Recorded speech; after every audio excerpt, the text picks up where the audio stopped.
Parang running track. Building, oh. O talaga, hanggang dito. Sinusundan mo. Ano na flat na hair? Parang siyang lasang French. Montreal. Guys, may ruta na tayo bukas. Ang saya niya eh, no?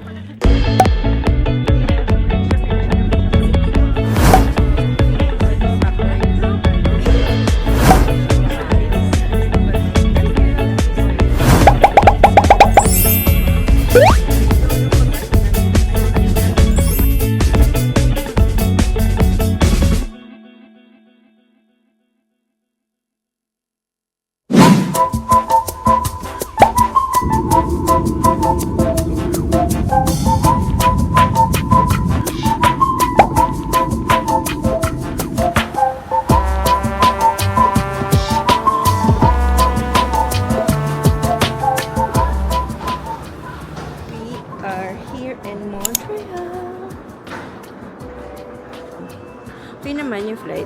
Kaso nga lang parang muntik na kaming malate kasi delayed yung flight from Winnipeg to Toronto. Tapos super takbo. Kung sana na-videohan ko lang kaso hindi. Super takbo na talaga.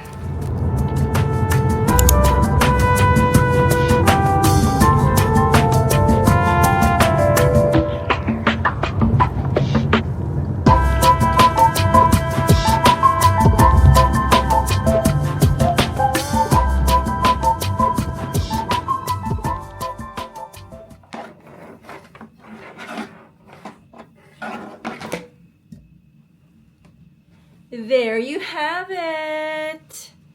We are here now in Fairmont, Queen Elizabeth, and Montreal. So this will be our home for the next four nights. Tama ba? 19, 20, 21, 22, 23 we go home.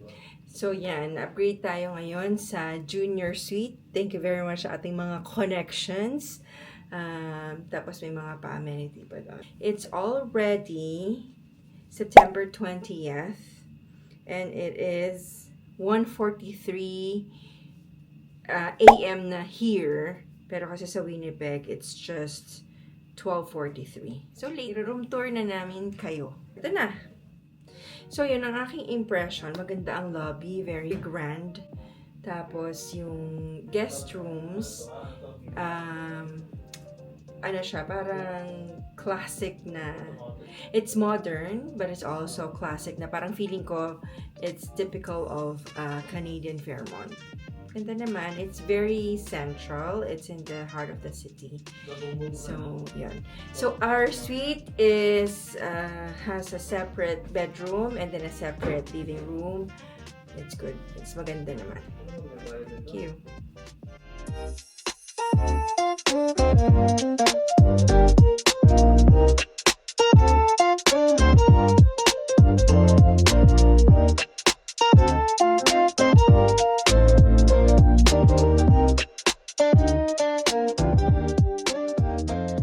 So, makikita nyo to, medyo odd. Kasi ito yung kama. Tapos ito yung TV. Yung pala, na prejudge natin siya.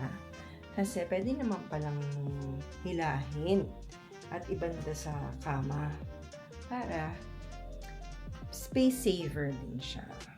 And then, meron ditong amenity which is very French.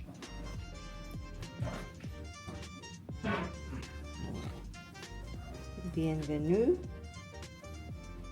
This is Tyler.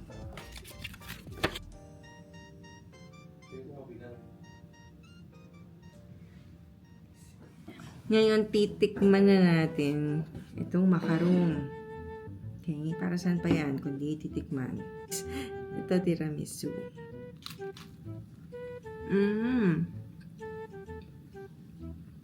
Yummy. So, may gutom pala talaga, no?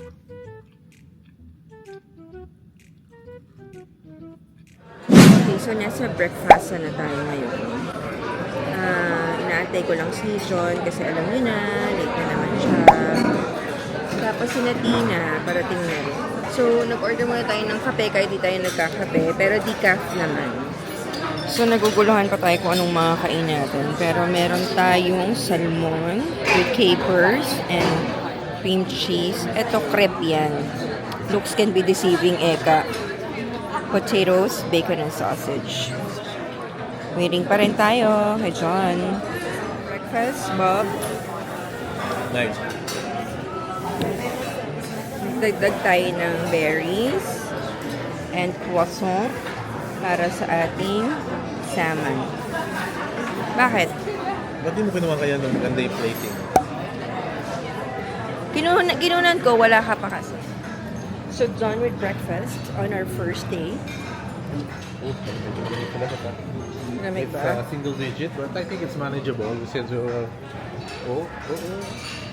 Since we were from Manasa. But we are wearing our very short shorts. Blazer lang ang panlaban. So, dito tayo kumain sa Rosalie's Bistronomy. Okay naman. Doon tayo sa kabila natin. Natin, baka... Puntahan natin si Tina kung nandito na. Tina.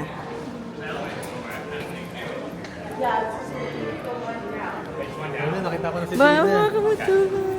Tingnan mo, kita ko ha. Love.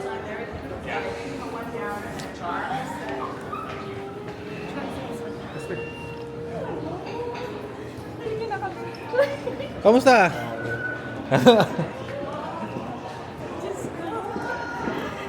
Ano naman na? Ay, kamusta? Kamusta naman? Ito yun, semi-corporate. Parang dito to? Parang dito to? Parang panaginip. Parang panaginip. Nakita tayo ng taga Dubai. Diba? Haggard pa. Hi. Nag-Berlin ka na? Wow. Ayan, kasama sa ano, kamusta? Ganun ba? Mga ayuda, thank you so much. Meron namang ano. Ano? Ito, binuksan ko yung... Hala, binuksan Ano to? gift! Pwede. Hoy, ano to mga to? Ay, kay John. Sino nagbigay? Bong! Nino? Hoy, grabe siya! Ano ka ba? Wow. Parang kulang yung nabili natin. Binilhan pa kita ng ano? Thank you so much. Magic sarap. Oh, yan. Hindi ko ito nakikita. Magic sarap. Sa ano yan? Lilit na. Gift giving na pala. Uy, ang dami. Hindi, parang na-unload ko na din. Eto, ano naman to?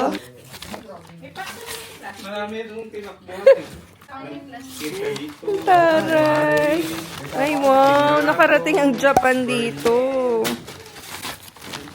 Uy, ang dami, Tins. Alam mo ba kung sila push sa Ano ka ba? Thank you so much. Eh, nilalagyan. dati yung makatakbo. Maliit. Yehey! Pinuuna ko ka siya. Kasya naman siguro. Sakto lang. Taray mo naman, girl! Dapat mag-ready ako muna. Ay, pag hindi, babalik pa. Uy, sana. Ang uwi naman magregalo ng mga mamahalin. Ano ka ba? Thank you. Thank you very much. May nagpabili pa sa... May nagpabili pa yung ano. 2 weeks ago. So, ayun. Nandito na tayo sa kwarto ni Tina. Pibili ako doon. Ang pinag-uusapan pa rin nila ay mga running pa rin. 16 kilometers. Yan. Ganda ng room nila. Check mo na yung ano, Black Tora. Very centric. Meron dito parang pa-castle. Mas maganda. Ganda. Yung sa amin, medyo bubong, pero sweet. Bubong view. Lalo sa Winnipeg. Maganda ang Montreal. Ibang flavor na naman ng Canada. Day 1 with Tina and Eldrin and Popsy. So, walking lang tayo ngayon sa downtown area ng Montreal. Ganun kapag nagvo-vlog, that ganun yung tono mo. Ng Montreal. Montreal! Yan. Eto, Edit mo yan. orasan natin. Minute natin sila kanina 9 o'clock. Mag-alas 12 na, running pa rin pag-uusapan nila. Okay, bukas tatakbo pa yan. Mag-aaral pa yan mamaya ng mga mapa. Strava. Hi po, mga ka-vloggers. Si Chachu Chase Charm. So anong pagkain dito? Putin daw. Ba't sa Winnipeg walang puti? Meron sa Costco may puti.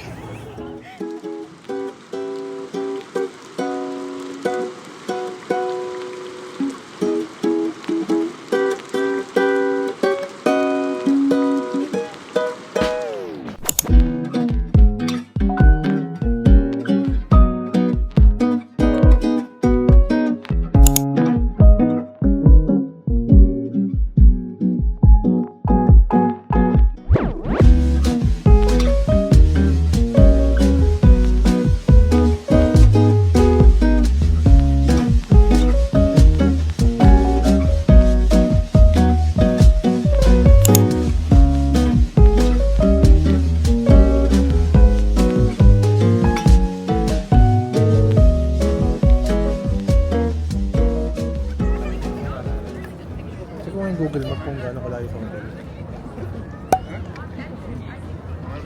Okay, nandito tayo sa Old Montreal nga.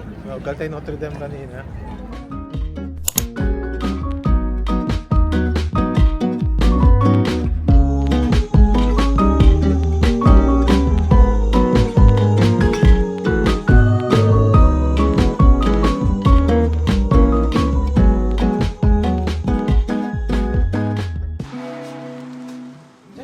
D'anciennes maisons, d'anciennes dans les deux sens, et l'espace est occupé.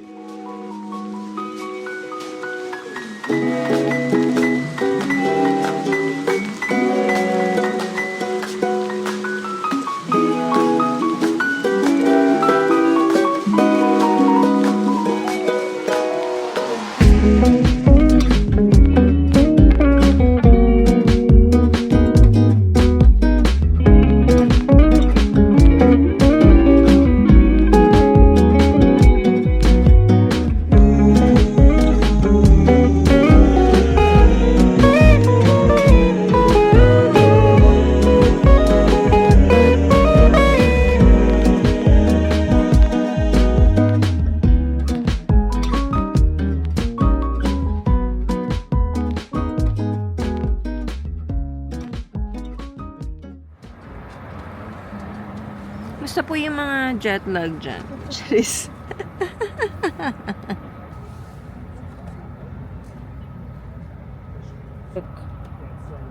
Ba na yan, Bob? Ha? Ano yan? Guys, may ruta na tayo bukas. Kahit big bus tour yan. Thank you so much. Pops. Everybody speaks English here? So, nagbayad na kami ng big bus tour. Actually, hindi siya big bus na company. Ang tawag sa kanya ay Gray Line. Online na stops. Hindi lang yun pa. Ang dami. Madami nga. Kaya siya... So, hindi lang siya 2 hours. So, kung saan to titigil, malapit na sa hotel. 5 minutes away. Kailangan natin, homestay. Okay na nandito tayo para medyo makaidlip-idlip. Bukas na lang tayo haharaba. Pero dapat din nila tayo itigil ng... Ay, hindi. Sabi nga niya, pwede hanggang Oo nga, true. Okay na din pala. Kasi tomorrow may marathon. Eto, kala mo kasama sa marathon. Sold out, guys. Sayang. Minalas tayo. Sayang, pero next year pwede. Ano So, yan? no? Montreal Marathon?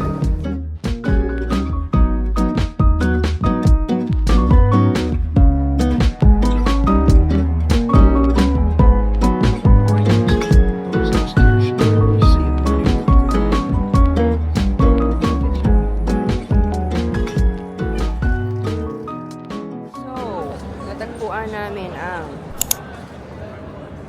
Uniqlo at nagkaalaman na. Sa kanya lahat yan, guys, ha? Wala ako dito. Kaya makakapag-bumero tayo, guys. Kaya makakapag-bumero tayo. So, uuwi na tayo dahil delicates, cherries. Delicates. Damage has been done. At babalik na tayo ng hotel. Dahil sobra na. Babalik na tayo, maghanap muna tayo ng mga pa-water, mga pang ano-ano. Kahit sino naman.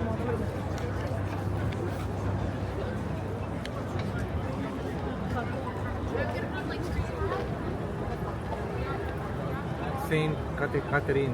Ito yung ano ba?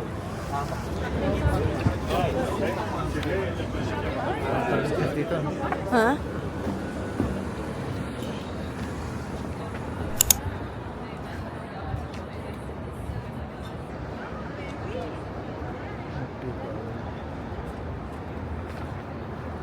So, ayan, naglalakad tayo pabalik ng hotel. Tapos, ito yung round na yun, pinaanan natin. Yan na siya. Pabalik tayo ng Fairmont. At ito ang Fairmont. Queen Elizabeth. Berenice Elizabeth. Ito ba po?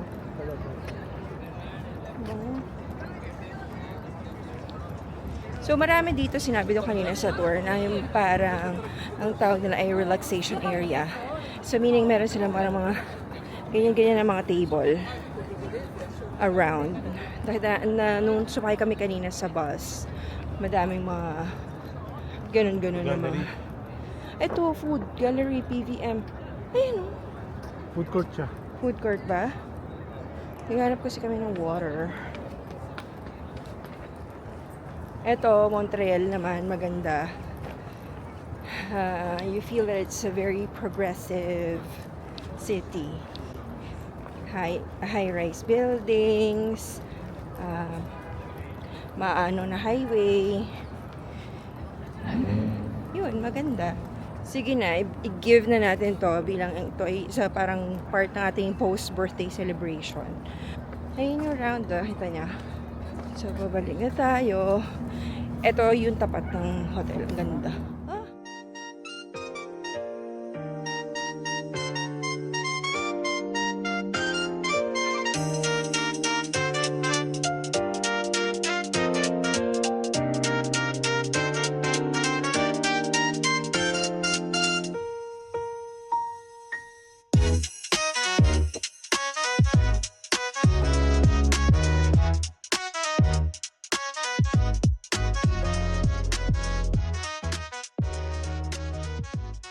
So, nakabalik na kami dito sa hotel.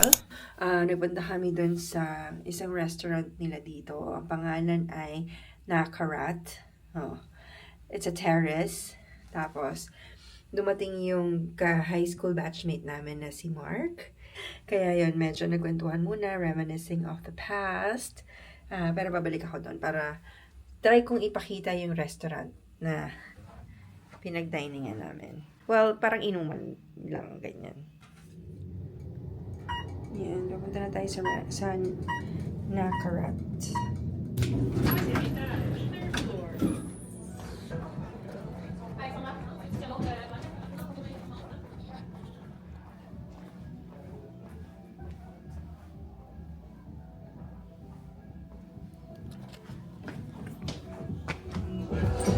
Thank you.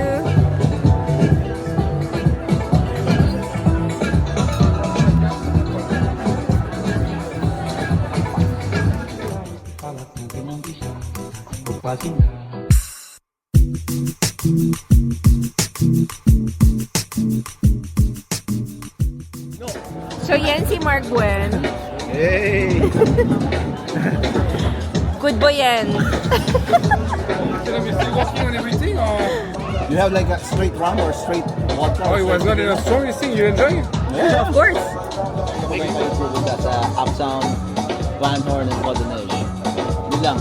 We're gonna park my car and then we're gonna walk around there. Magkakainan tapos, okay, puro Pinoy, stuff like that. Local Pinoy stuff.